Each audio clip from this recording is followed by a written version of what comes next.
Hello বন্ধুরা, সবাই কেমন আছো? আশা করি সবাই ভালোই আছো। প্রতিদিনের মতো আজকে আমরা কিছু শিখব। আজকে আমরা মৌলিক সংখ্যা, যে কোনো চাকরির পরীক্ষায় মৌলিক সংখ্যা থেকে সাধারণত প্রশ্ন আসতে দেখা যায় এবং আমরা মৌলিক সংখ্যা বের করতে অনেক সময় নিয়ে থাকি পরীক্ষার হলে। তো যে কোনো কম্পিটিটিভ এক্সামে আমাদের গণিতের জন্য অনেক কম সময় বরাদ্দ থাকে, বা প্রত্যেকটি এমসিকিউ এর জন্যই অনেক কম সময় বরাদ্দ থাকে। সুতরাং আমরা এইগুলো কমন প্রশ্নে সময় যদি নষ্ট না করি, তাহলে সেই সময়টা আমরা অন্য প্রশ্নে বা অন্য অঙ্ক করতে আমরা ব্যবহার করতে পারবো। তাই আমরা দেখব কিছু মৌলিক সংখ্যা আমরা মুখস্থ করব বা বারবার দেখার মাধ্যমে আমরা এটা আয়ত্ত করে নেব, যাতে আমাদের পরীক্ষার হলে সংখ্যাগুলো দেখলেই বলতে পারি যে এটা, আবার চিনতে পারি এটা মৌলিক সংখ্যা। তো প্রথমে আমরা 1 থেকে 100 পর্যন্ত মৌলিক সংখ্যা দেখব। 1 থেকে 100 পর্যন্ত আমরা 1 থেকে 100 পর্যন্ত মৌলিক সংখ্যা দেখব।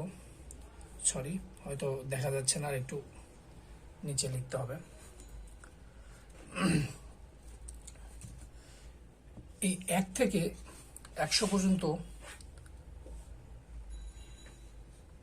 কয়টি মৌলিক সংখ্যা আছে? মোট মৌলিক সংখ্যা আছে 1 থেকে 100 পর্যন্ত আছে মোট সংখ্যা আছে 25টি। মোট সংখ্যা আছে, মোট মৌলিক সংখ্যা 1 থেকে 100 পর্যন্ত 25টি। কয়টি? 25টি। এখন আমরা শুরু থেকে দেখব 1 থেকে 10-এর মধ্যে কয়টি আছে, 11 থেকে 20-এর মধ্যে কয়টি আছে। এইভাবে ধারাবাহিকভাবে আমরা 1 থেকে 100 পর্যন্ত মোট কয়টি মৌলিক সংখ্যা আছে সেগুলো দেখব, এবং সেগুলো কি কি দেখব। তো চলো 1 থেকে 10 পর্যন্ত আমরা এভাবে একটা ঘর করে দেখতে পারি। 1 থেকে 10-এর মধ্যে, তো 1 থেকে 10-এর মধ্যে মৌলিক সংখ্যাগুলো কি কি? আমরা জানি মৌলিক সংখ্যা কাকে বলে, বা মৌলিক সংখ্যাটা কি। মৌলিক সংখ্যা হচ্ছে সেই সংখ্যা যে সংখ্যা এক এবং শুধু ওই সংখ্যা ছাড়া অন্য কোনো সংখ্যা দ্বারা বিভাজ্য নয়। কি বললাম? মৌলিক সংখ্যা হলো সেই সংখ্যা যে সংখ্যা 1 এবং সেই সংখ্যা ছাড়া অন্য কোনো সংখ্যা দ্বারা নিঃশেষে বিভাজ্যিত নয়। নিঃশেষে বিভাজ্য মানে হচ্ছে যে ভাগ শেষ কিছু থাকবে না। তো চলো এরকম আমরা দেখি 1 থেকে 10-এর মধ্যে কোনগুলো মৌলিক সংখ্যা। 1 থেকে 10-এর মধ্যে প্রথম যে মৌলিক সংখ্যা, 1 কিন্তু মৌলিক সংখ্যা না।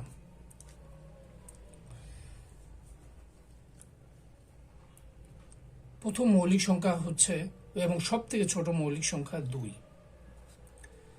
তারপরে 3, 5, 7। তাহলে 1 থেকে 10-এর মধ্যে আমরা কয়টি মৌলিক সংখ্যা দেখতে পাচ্ছি? 4টি। তারপরে 11 থেকে 20-এর মধ্যে, তো চলো 11 থেকে 20-এর মধ্যে দেখে নিই। 11, 13, 17 এবং 19।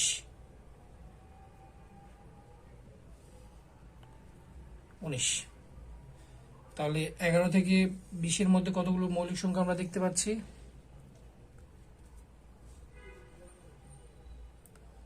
এখানেও 4টি।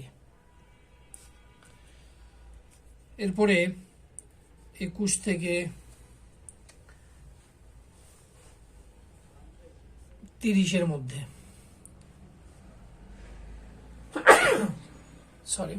21 থেকে 30-এর মধ্যে মৌলিক সংখ্যাগুলো হলো 23 এবং 29। এখানে মাত্র 2টি মৌলিক সংখ্যা আছে এই ঘরে।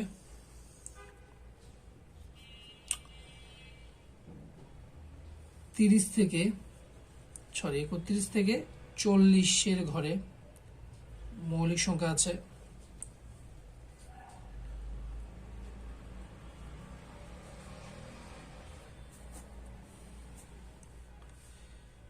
একত্রিশ এবং 37, এই ঘরেও 2টি।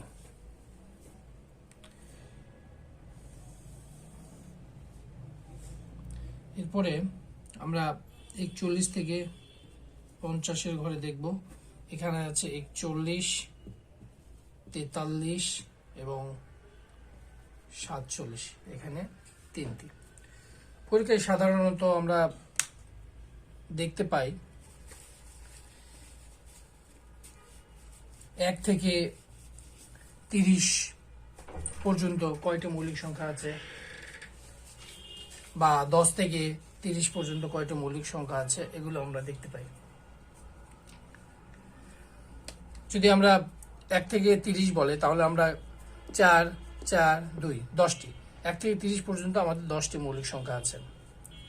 আর পরীক্ষায় যদি কখনো 1 থেকে 50 বলে তাহলে আমরা 4, 4, 8, 10, 12 আর 3, 15টি মৌলিক সংখ্যা আমরা দেখতে পাচ্ছি।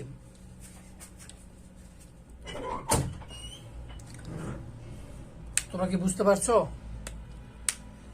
ওকে, তাহলে আমরা এর পরের ধাপে চলে যাই।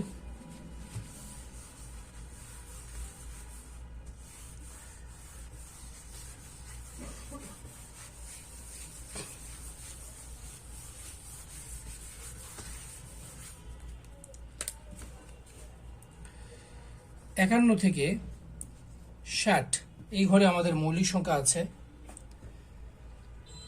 53 এবং 59। মোট এখানে 2টি। তারপরে 61 থেকে 70 ঘরে আছে 61 এবং 67, এখানেও মোট 2টি। আমরা এই পাশে কেন 2টি এগুলো কাউন্ট করতেছি একটু পরে আমরা দেখব। এগুলো কাউন্ট করার কারণ কি বা কোন উদ্দেশ্যে আমরা এগুলো কাউন্ট করতেছি।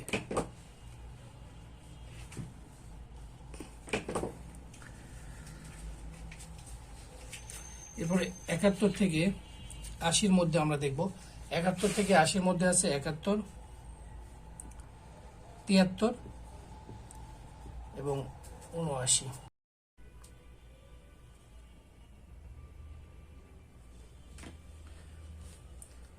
এভাবে আমরা 1 থেকে 100 পর্যন্ত মৌলিক সংখ্যাগুলো নির্ণয় করতে পারি। তো আমরা এটা খুব সহজে মনে রাখবো, একটি ফোন নাম্বার যেভাবে মনে রাখে সেভাবে। তো দেখুন,